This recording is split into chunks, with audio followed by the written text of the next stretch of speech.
ఈరోజు మహానాడుని మహిళలకు అంకితం చేశాం. చట్టసభల్లో మహిళలకు 33% రిజర్వేషన్లు సాధిస్తాం. కేంద్రంతో కలిసి పనిచేస్తాం. నరేంద్ర మోడీ గారి నాయకత్వంలో తప్పకుండా ఒక చరిత్ర తిరగరాస్తామని మరొక్కసారి ఆడబిడ్డలందరికీ విజ్ఞప్తి చేస్తున్నా.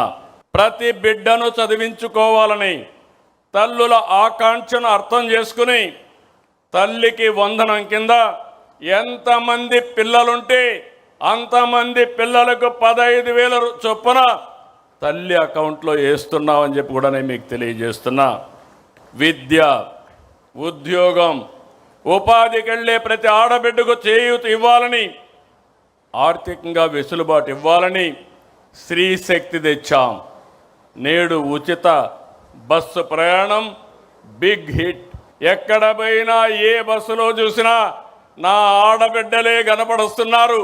వాళ్ళను చూస్తే నాకు ఎక్కడా లేనటువంటి సంతోషాన్ని ఇస్తా ఉందని చెప్పి కూడా నేను మీకు తెలియజేస్తున్నా. మహిళల వంటింటి కష్టాలు తగ్గించేందుకు నాడు గ్యాస్ కనెక్షన్ ఉచితంగా ఇచ్చాం.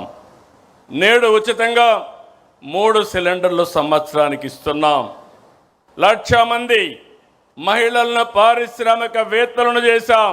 మరో 5 లక్షల మంది లక్ష్యంగా పెట్టుకున్నాం.